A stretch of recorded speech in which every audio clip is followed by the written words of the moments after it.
Okay, what's going on, everybody? My name is Mang, and yeah, uh, we are back with another role-playing game primer. This is a long one. This is definitely going to be a multi-parter. This is gonna be closer to almost to a let's read, really, than a primer. But yeah, this one's got me real excited. I know I just recently did a shorter primer on Paranoia, and I'm also excited to play that game. I've not gotten the chance as of this recording. But I learned all about that game, and I was chatting with Ziggy, and just offhand, he mentioned at some point in the future playing like a science fiction space game of some type, something low powered, where you're not heroes, you're not like superheroes or anything crazy like that, and you're just going through space, doing space stuff. And so I was like, well, that's pretty much Stars Without Number apparently is like the premier game for that genre nowadays. A lot of people talk about this game. It's very popular. And I had heard of it, and I've mentioned it somewhere in the past about how at some point I was going to look into it because I haven't really read it at all, and I heard it's good. And so I started looking into it, and I'm like, okay, this seems pretty good. And it's written by Kevin Crawford, which if you followed these videos, you'll know he's also the author of Godbound, which I did a whole series on. And Godbound was a very exciting system, and really a very well-made system. It's just, it didn't really work that great for me, at least in the one campaign we've done. Maybe I just landed on a really overpowered character. So I can't really blame Godbound for being, for anything. Kevin Crawford is clearly a very, very talented author. He definitely knows what he's doing with role-playing games, and so that's a big reason of what drew me to looking into this, aside from what just people are saying about it. And so I was like, you know what? I know this is going to be good. It's got to be good. Everyone likes it. Kevin Crawford, it's got to be good. So I actually ordered the book itself, hardcover, $60. And so I ordered that through DriveThruRPG. It'll probably be here in a couple weeks or a few weeks. But in the meantime, I couldn't really wait. And so I started reading through the PDF, because when you buy it, you get the PDFs as well. So I started reading, and yeah, I've been reading quite a bit of it. It's a massive book. This is over 300 pages, and they are dense. So it's not a light read, but there's some very, very exciting stuff going on here. And so I'm not even done reading it. But I've gotten through all, like, the main rules. Like, the first 120, 30 pages are all just the main rules that you need to know. And that's all stuff that you can actually get in the free edition. They have a free edition you can just download of Stars Without Number, and it includes, like, the first 130 pages. Pretty much everything I'm going to go over in detail is what you can get for free. The deluxe edition is all, like, the extra stuff, such as rules for having transhuman campaigns and space magic, heroic characters, stuff like that. Just sort of extra stuff you do not need. And we'll go over some of that stuff, but I don't want this to be an 8-part series, so we'll probably just be skimming. But for the main rules and stuff, I want to go over in a bit more detail. So, Stars Without Number is... It really is the sort of space science fiction game. In a lot of ways, it's just generic space. It's pretty much everything you'd expect from a science fiction game, with interstellar flight and jump drives, warp drives, and you've got you've got aliens, and you've got mega corporations, you've got space pirates, you've got mining corporations, and you know everything that you'd expect is pretty much in here in one way or another. But there are a few things that make it a little bit different. Primarily, psionics is pretty interesting. We'll go over that. You can play as a scion or a psionicist. So that's a little different. But overall, there is a default setting that is covered here in the History of Space section. The default setting takes place in the year 3200, and it has this whole big backstory that he wrote out. It's pretty much what you expect. Like, humanity suddenly developed essentially faster than light travel, and they started colonizing the stars. And they built up this massive empire across the galaxy. And then they discovered that some people were developing psionic abilities. And so they sort of started utilizing that across their empire.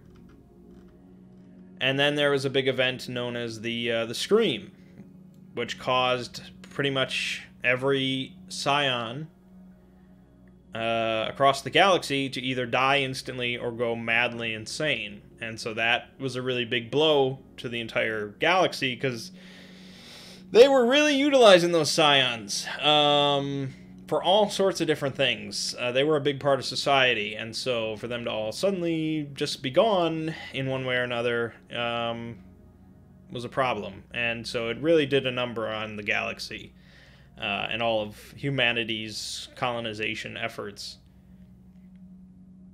And so the present day in the default setting is like 600 years or so after this Scream happened.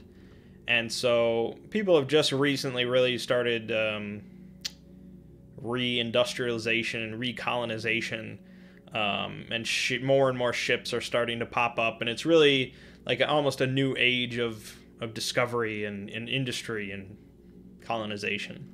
So it's an exciting time. But you can ignore all that. You don't even have to have scions in your game if you don't want to. It can just be a bog standard science fiction, or you can easily make it work as like a Mass Effect game or Star Wars or Star Trek. Whatever you want to throw it in, it is largely generic, but I think a lot of people will end up using the default setting because it's not a terrible one. So, let's get into it then. So Stars Without Number is an OSR game, the old school Renaissance,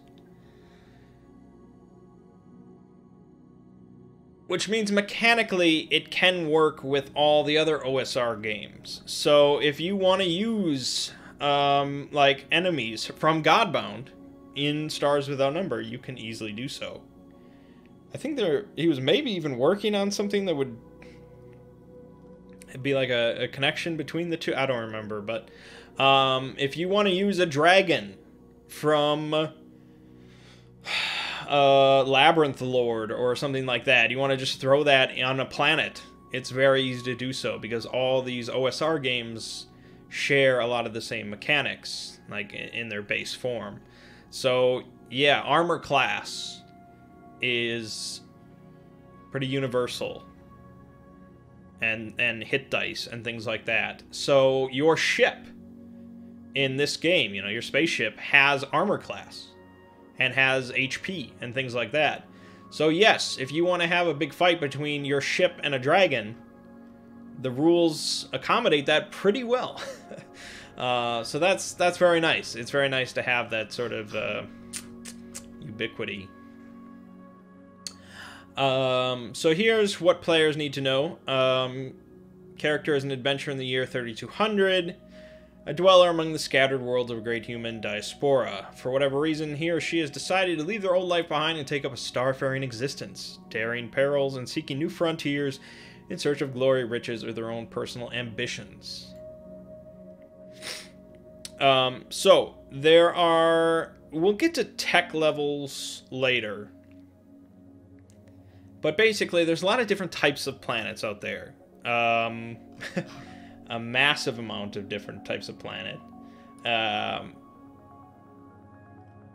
So there's 5 different main tech levels, ranging from the standard, like standard futuristic world is tech level 4. The standard before the Scream, whenever the golden age of humanity, when everybody everything was running smooth and awesome, was tech level 5. And so there are certain things that obviously still exist from that time period. So tech level 5 stuff is still floating around here and there, and even some places are building tech level 5 stuff. But I don't know if there's not many tech level 5 worlds that are all about that. And then there's obviously way down. I guess I should just talk about tech levels now. This is really random to be talking about it right now. But screw it, I'm on a roll. So here's the tech level stuff. So tech level 0 is cavemen. Alright, pretty simple. Tech level 1 is like the 1200s or something like that. 1300s. It's pre-gunpowder stuff. Tech level 2 is like the 1800s. You've got guns. You've got internal combustion engines and things like that. And then tech level 3 is like our current. It's like us right now.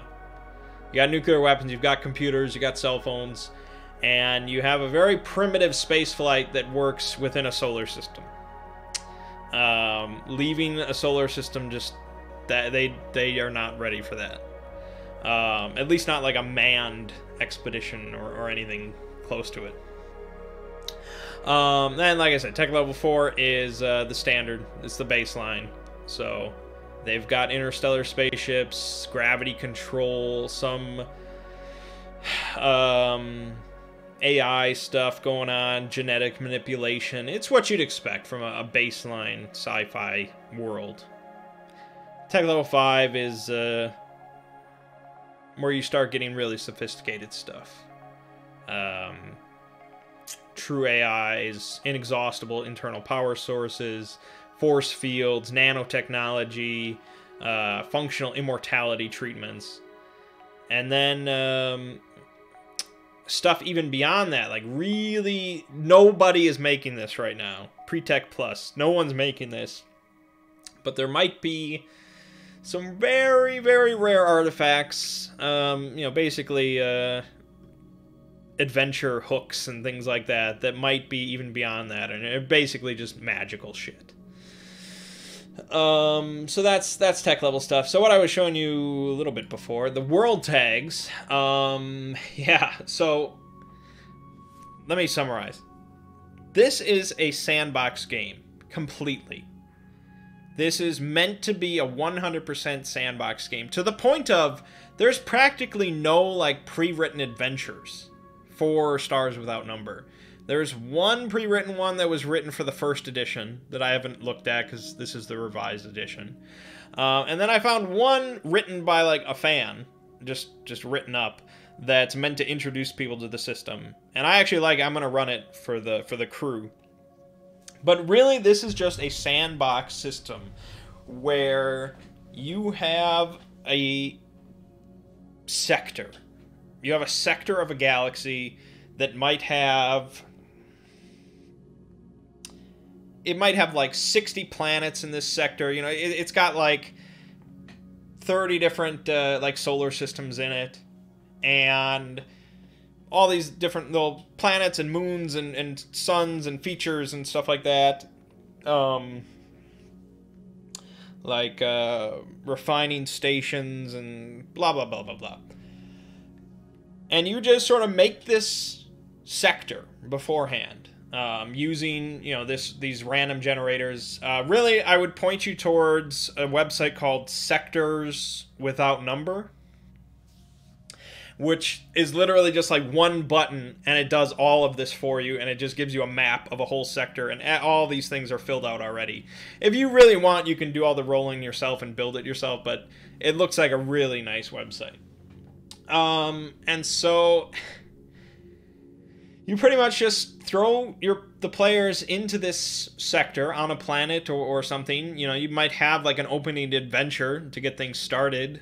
They might not start with a starship, you know, whatever situation they might be in, and then things just sort of go.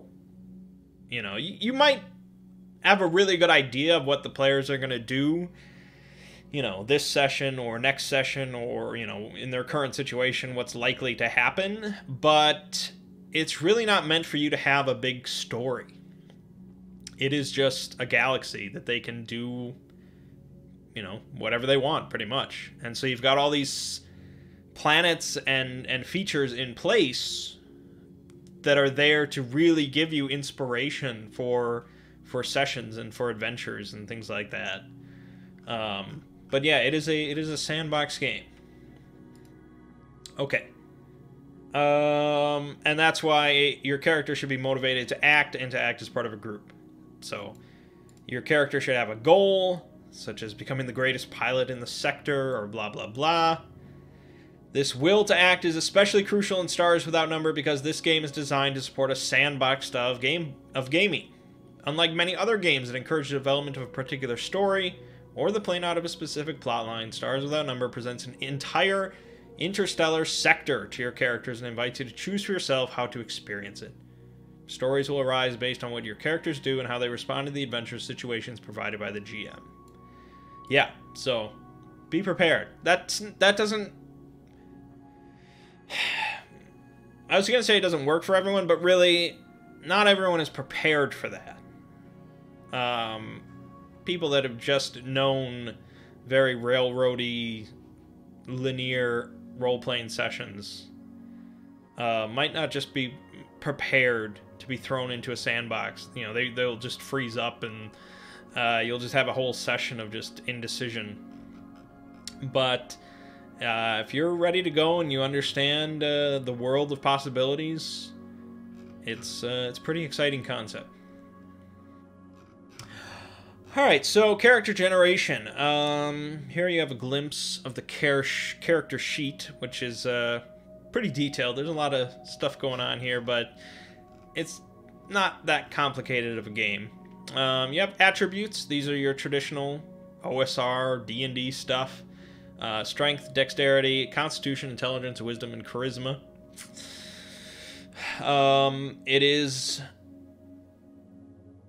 It is a 3d6 roll straight down. So you roll 3d6, that's your strength score. You roll 3d6, that's your dexterity score. That's it. No dropping the lowest, no assigning scores, none of that shit. There are some concessions, though. If you do it that way, you get to change one attribute to 14. So at least you're going to have a 14 guaranteed. Instead of rolling, if you really hate that and you're no fun and you're stupid,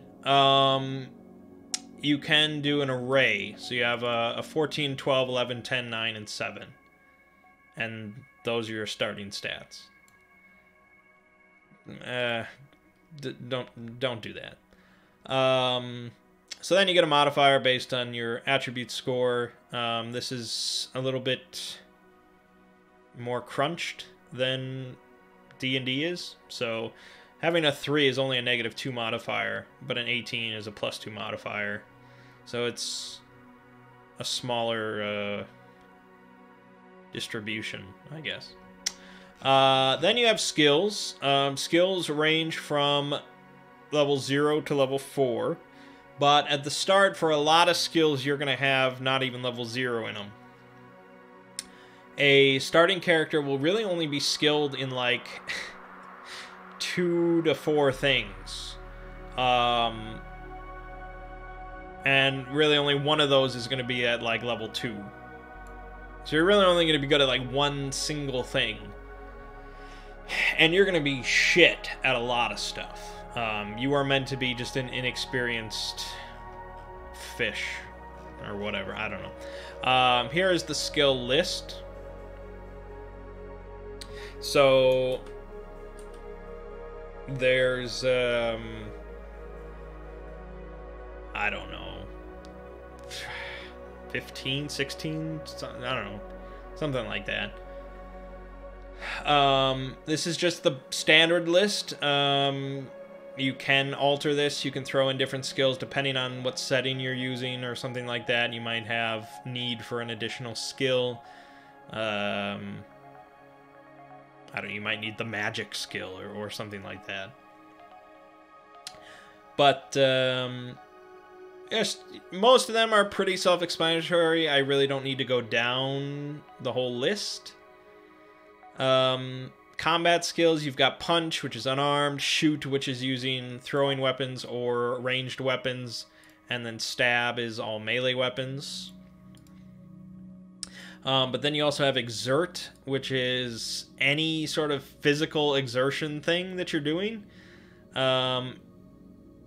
But you can also use it for throwing weapons, so it crosses over a little bit. Yeah, you know, you're definitely going to have a few skills here that somebody on your team is going to want to know if you're doing the spaceship stuff, like pilot. Yeah, someone needs to be good at piloting. Like, come on. Program is important for the comms officer, as you'll see probably 3 videos from now. Lead is pretty good to have for the captain. Fixing is really important for the engineer because you're going to get shot at and things are going to need to be fixed. And fix covers a lot of stuff. Yeah, overall it's a fairly standard list. Covers everything you need. And then you have the psychic skills, which we'll get to in a second. So first thing is well, not first thing, but a background. This is basically like your set of skills that you start with and sort of your potential growth. This really only matters at CareGen. There are situations down the line throughout play where you might want to bring up that you were born a noble, or that you were a soldier or a technician. But this does not dictate a whole lot about the future of your character. So, even though your background might have been as a pilot, you may say that you're done with that. You don't want to be the pilot of a starship anymore, that you were forced into that life or whatever, and you want to be the engineer or something like that. Now, there are skill lists connected to the background that obviously it's like, you know, the pilot, if that's your background, you're going to get the free skill of Pilot 0. So, yeah, you know how to fly a spaceship. But that's a good skill for a lot of people to have in a sci-fi setting. So it's not, you know, it doesn't dictate that much. So you can pick one of these if you want. If you have a specific one you're focused on. You know, if you're going to be a pilot for the spaceship, it's like, yeah, I really want to fly something. You might just pick pilot as your background and be done with it. Alternatively, you can roll. You can roll on this D20 thing and just, you know, take what you get. Which is probably what I would do every time. That's just how I have... Because it doesn't dictate that much. So you might as well have some fun with it. And you can also come up with new backgrounds outside of these 20. If you just come up with something a little different, you can work with the GM to come up with it. Because there's really not that much related to it. So anyways, what you get with a background, each one gets a free skill. So no matter what, when you get it, you get a free skill. So you're a clergyman, you get Talk 0. That's your free skill.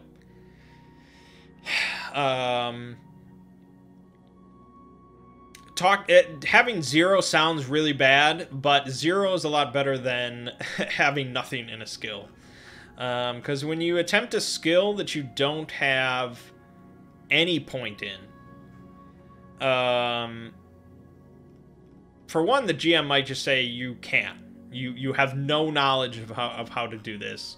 You're just not allowed. But otherwise, you get a -1 penalty to the roll. So, I mean, having the 0 just means you get +0 to your roll, but it's better than -1. So, yeah, some people just don't talk good. You gotta have that talk 0. So you get the free skill, of course. And then if you really want to just make a quick character, you can take the quick skills. And so these are pre-selected based on the background. It's like, yeah, this background would have these skills, and they would be good at these things, and so just take them and go. So when you take a skill that you already have 0 in, or you already have points in, it just adds 1 to it. So having talk 0 is the free skill, and getting talk 0 is another skill. It becomes talk 1. If you don't want to take the quick skills, though, you have the growth and the learning charts here, tables. You can just pick what you want. You know, there's a lot of random options in here, but you can just pick what you want. But there is a bonus to rolling. So, if you pick, you can only pick from the learning table.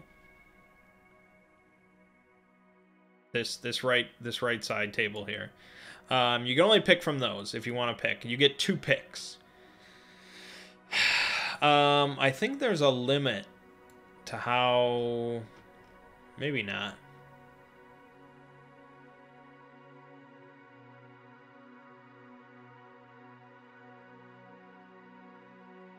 Oh yeah, no starting character can begin with a skill level higher than 1.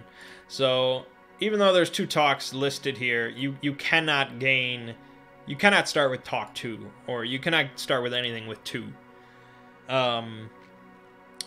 But aside from that, you can pick from the learning table, or you either pick twice from learning, or you roll 3 times. And you have to divide the 3 rolls between the growth and learning. So at least 1 roll has to be on both charts, on both tables. So,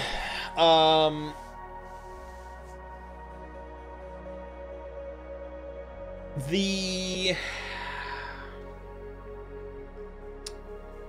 benefit to that, of course, you get 1 extra thing, which is good, but it's not as precise. So, rolling on the learning thing, it's obviously very similar to the picking thing. But the growth thing, you'll see that it does have a skill here, connect. So you could get that. You could also get any skill, which allows you to take a +1 skill on anything, which is very nice. So that allows you to take, like, shoot or something, which is not anywhere near here. But there's also mostly on here, there are the pluses. These are bonuses to attributes, not skills. So, I'm pretty sure.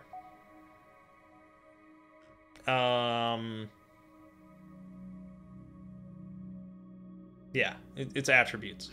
So, because it says stat here, but yeah, it's attributes. So, +1 to any stat means you can raise any attribute by +1. And then there's the mental and the physical stuff, which is pretty obvious. So, yeah, if you're lacking in some attributes, you might make 2 rolls on the growth table and then 1 roll on the learning table, so you can focus a bit more on attributes than skills. But, you know, that's the choice of CareGen. So, yeah, some of them, like Dilettante on the growth chart, like, you have a 66% chance of +1 to any stat, but you also, you know, you can you can take any skills. Some of them are more mental, like the merchant is really has no physical stuff, and other stuff. The peasant has no mental stuff. So, you know, if you really want like a perfectly optimal character, you know, you're gonna be taking an attribute array, and you're gonna be picking your background, and you're gonna be picking your skills and all that. But part of the whole fun of the thing is just randomly rolling and rolling with what you get. One thing you definitely get to pick, though, is your class, of course. So there are 4 classes in the game. Not many, I know, but you know, when you don't deal with like magic systems and you know, deific powers and superpowers, and you don't deal with all that stuff, there's not a whole lot of variation to the human condition that isn't just wrapped up in skills. So skills is really where like the variation in different abilities comes from. Classes is just this extra bonus to sort of focus things. So you have the expert, the psychic, the warrior, and the adventurer.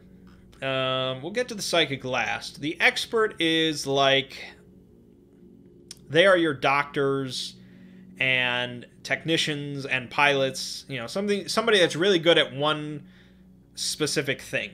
You know, they want to be focused on one thing that isn't combat. They're probably going to be an expert. So as an expert, you gain a free level in a non-combat focus related to your background. Focus, foci, whatever, are basically perks. So you gain basically a free perk, a non-combat perk. You get to reroll a failed skill check once per scene, which is really good. You know, like, for a pilot, being able to reroll a failed skill check while escaping from, like, a dreadnought or something like that is potentially a really big deal. So that, by itself, is going to be useful to a lot of characters. And whenever they gain a level, they gain a bonus skill point that can be used on a non-combat, non-psychic skill. So they are your skill monkeys that are a bit more focused than the adventurer is. The warrior is similar, but is instead focused on combat. Whether it's ranged combat, melee combat, unarmed combat, whatever it is, they gain a free level in a combat-related focus associated with your background, so that's good. And they can choose to negate a successful attack roll against you, or turn a missed attack roll into a hit once per scene. So pretty much once per combat. They can use this after dice are rolled. So this also applies to spaceship combat as well, which is pretty good. If they are the gunner for a spaceship shooting at somebody, they can turn a miss into a hit automatically, which is really nice. And they gain 2 extra max HP points at each character level. That's a really big deal. HP is shockingly low in this game, so that's really important. The adventurer is the jack of all trades, somewhat. They get to sort of blend their abilities with another class. So they get to pick 2 of these 3 partial abilities between expert, warrior, and psychic. So a partial expert, partial warrior would get a free level in a non-combat focus related to background, and an extra skill point every time they level, which they can spend on a non-combat skill. And they would also get a free combat focus, so they would get, you know, two focus levels right off the bat. They'd get +1 to their attack bonus right off the bat, and they'd get the HP bonus right off the bat, and for every level.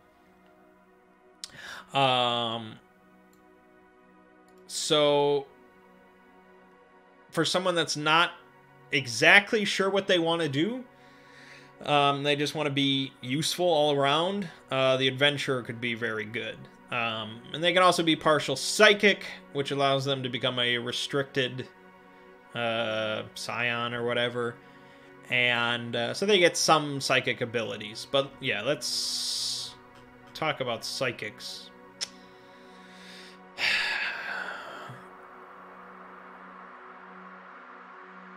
So, we have to look at psychic skills then. Psionic skills. So there are 6 different disciplines. There's biopsionics, metapsionics, precognition, telekinesis, telepathy, and teleportation. So there's a lot of what you'd expect. Metapsionics is sort of the... These are abilities that affect scions. So they can nullify other scions. They can sort of cloak their psionic abilities. They can boost psionic abilities. Stuff like that. Like most teachers, most psionic teachers are really good at metapsionics. Because they have to... Like, by default, somebody that's untrained using psionic abilities, what they're actually doing is, like, tapping into the meta dimension, which is also how warp drives work. So it's sort of like Warhammer 40k or something, I guess. And so when you use psionics, you're tapping into this meta dimension. And so without the proper training, you basically just go insane. And so teachers use meta psionics to sort of really greatly nullify their psionic abilities so that these students can just delicately, you know, put their toes into the meta-dimensional waters, so to speak. And biopsionics is anything that affects the body. So this is mostly healing abilities. In most big cities across the sector, the hospitals will have some biopsions because they're really good at healing people. But there are also abilities that allow you to sort of transform their bodies into giant monsters and stuff like that, because they affect, you know, the human body. So when you pick a scion, you get to pick 2 of these. What was the word they used? Disciplines, yes. You get to pick 2 of these disciplines. So you might be a telekinetic and a teleporter. Okay? And by default, each discipline has a core technique. So this, as soon as you pick this discipline, you have access to a core technique at level 0. So the core technique of a teleporter is, of course, a personal teleportation ability. And the level 0, the lowest, the starting teleporter can go up to 10 meters. They don't have, it's not just within visual range, like they don't have to see their destination, but they have to like be able to picture it. And anything that would like damage them or leave them embedded somewhere, it just cancels the teleport. The core ability of a telekinetic allows them to manipulate things from a distance, of course. Level 0 lets them exert force as if with one hand and their own strength. So, I mean, that's pretty good. Level 0, that's not bad. You can do a lot of things with your own strength in one hand. But obviously max level allows you to basically smash holes through walls and lift a ton. So, yeah. You know, telepathy allows you to read minds. Precognition allows you to sort of see a minute into the future or a year into the future, stuff like that. Yeah. different stuff like that is your core technique. And then as you raise up your skill level in these psionic schools, you get all sorts of different abilities, as you can see. Each discipline has a few different abilities for each skill level. And there's some really fun stuff in here, like when I was just making a character for myself, I was looking at this telekinetic armory, which is a level 1 telekinesis skill. It allows you to make weapons and armor out of telekinetic force. So you basically, it acts as a rifle, which is pretty decent. It's like 1d10 plus 2 damage. The armor is pretty decent. It adds your telekinesis skill level to everything, and it can be invisible or visible, however you wish. So you can just make an invisible rifle in your hands that nobody can see, and you just shoot somebody in the face by like pointing your finger at them. I figured that was pretty cool. There's all sorts of ones that are pretty badass. Teleportation allows you to, you know, max level, you can just touch somebody and teleport them into the sun, or, you know, who knows.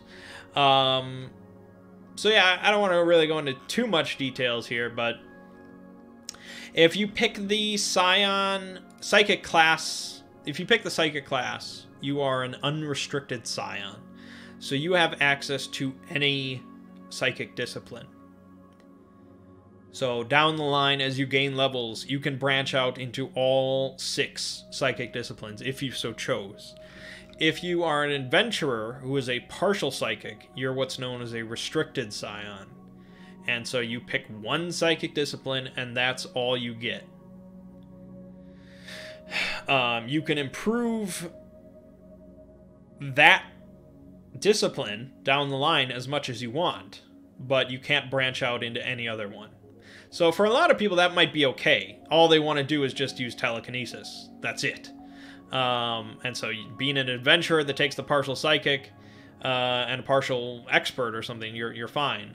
But for people that want to mix and match, which allows for some really powerful combos, I think, you probably just want to go for a psychic. Okay, so then the focus, whatever, foci, I don't know. Everybody starts with one of these, so everybody gets to pick one focus. But most of the classes get access to an additional one of certain types. These are sort of what you'd expect from perks for the most part, but as you can see, pretty much everyone has 2 different levels, so you can upgrade your focus. So, like Gunslinger, which is probably going to be a popular one, you gain Shoot as a bonus skill. So, if you don't have Shoot already, you gain it at level 0. If you have Shoot 0, you gain it as Shoot 1. If you already have Shoot 1, I think you just get... you can pick another skill to raise up. You can draw or holster a stowed ranged weapon as an on-turn action. You may add your Shoot skill level to a ranged weapon's damage roll. So this allows you to quick draw with any stowed ranged weapon, which is pretty good. That means even if you have like a rifle on your back or something, you can quick draw with it. And adding your Shoot skill level to a damage roll is pretty damn nice. That means like level 1, if you hit something, they're probably gonna die. I mean, it's only a +1, but health is really low. Health is really low in this game, and really you're likely to kill them anyways. But down the line, adding +4 means you're guaranteed to kill most human targets with a hit.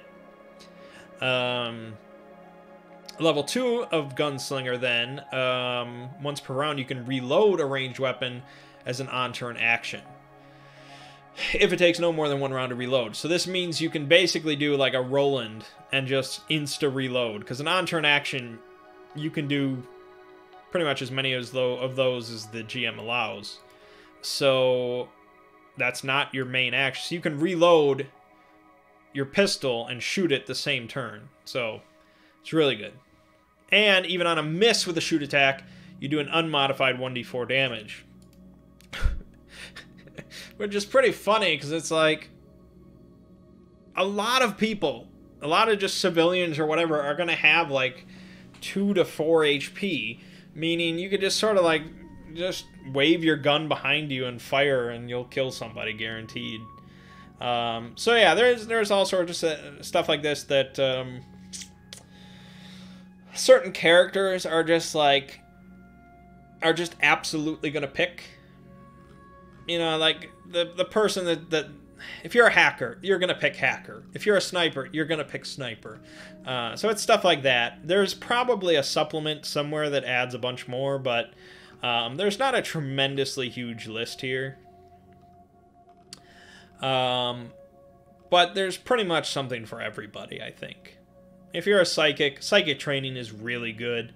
You're probably going to pick this. Yeah, and then, you know, there's some stuff that's a little bit more interesting, Wanderer and blah, blah, blah. But yeah, that's pretty much it. The final touches, you get one more non-psychic skill of your choice. This is your hobby, your side interest, or some well of natural talent. So, any non-psychic skill on the list, any of the 15 or 16 or whatever you can pick, as long as you don't go over level 1. So, that's nice. Then your HP. So your maximum HP is 1d6 plus your con mod. And yeah, it's certainly possible for you to have a negative con mod. So yeah, you can have 1 HP. You better believe it. You could absolutely have 1 HP.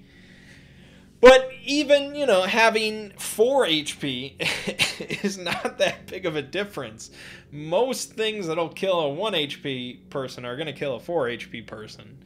You know, when the average gun is doing 1d8 plus 2 damage or something like that, a lot of things will take you down very easily. Warriors or adventurers with partial warrior get +2 right off the bat. So like I said, that's a big difference. You can have a warrior that only has 3 HP, but, you know, they would have normally had 1 HP, so... After I just said that wasn't a big deal. Yeah, the point is, you are frail. You are fragile. Stay out of trouble. Base attack bonus. This is your character level, half your character level rounded down. So most characters start with 0. Warrior or partial warriors start with +1.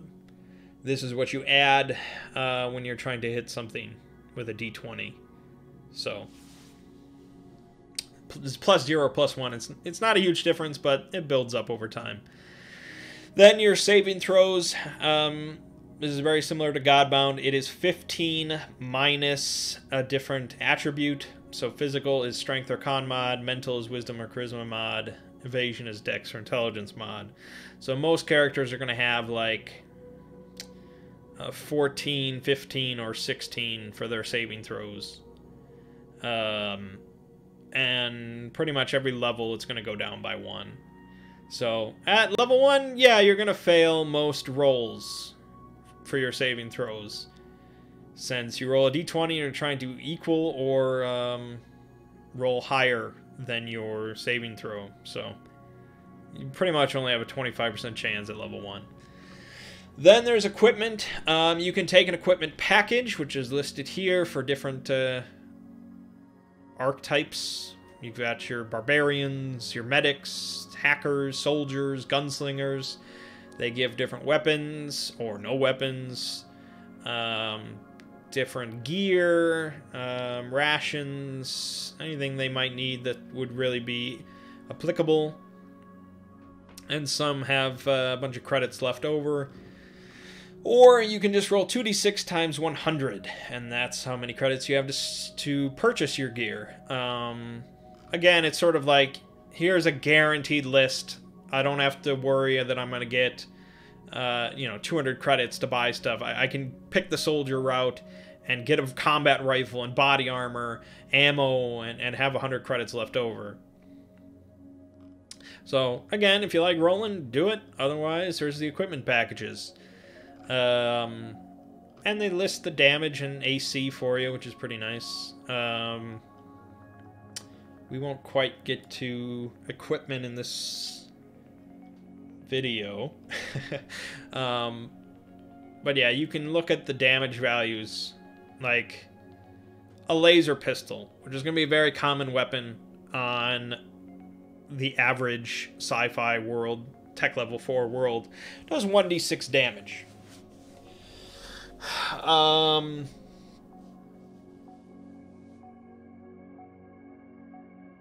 But it also adds your attribute modifier, which is sort of strange for ranged weaponry.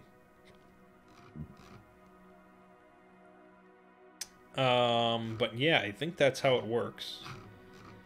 And laser weapons, since they have so little recoil, you get +1 to hit automatically, which is pretty nice. Let me just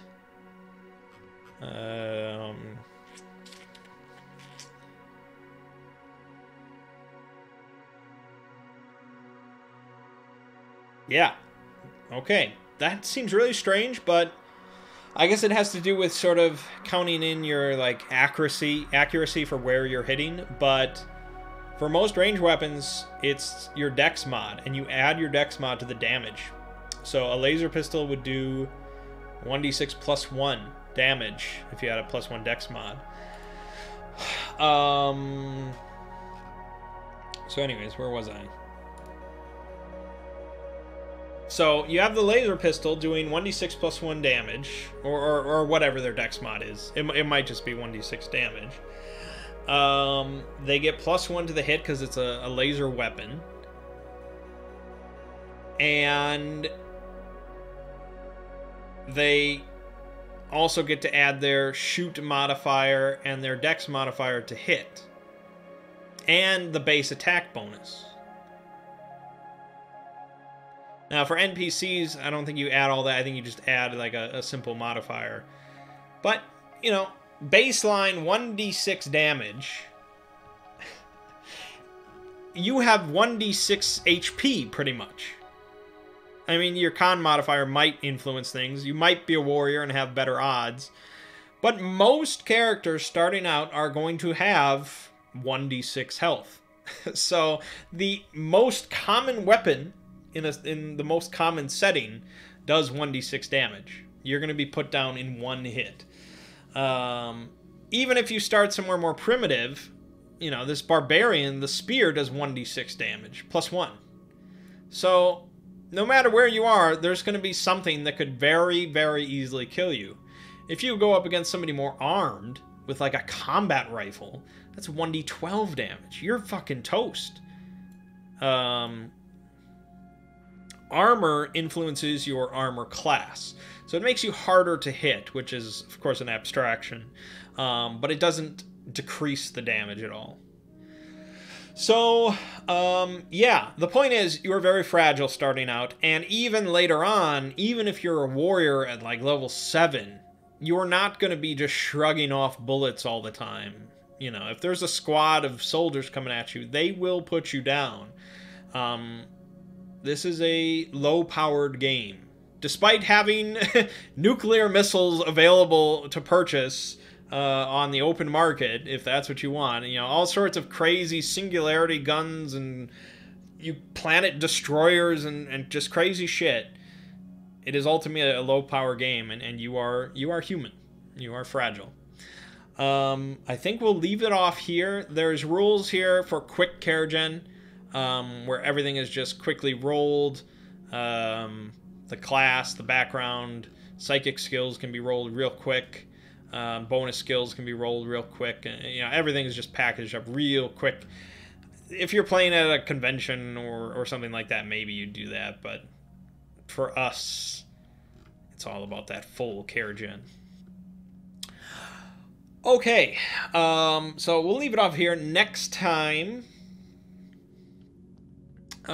we don't really need to go over psionics. I think we sort of touched on that. I think I'll go over a little bit of how it actually works in game, but not a whole lot. All the different abilities and stuff. I'm not going to do a Godbound thing where I read through all of these. There's a lot of cool stuff in here, of course, but you can look into that yourself if you're really interested.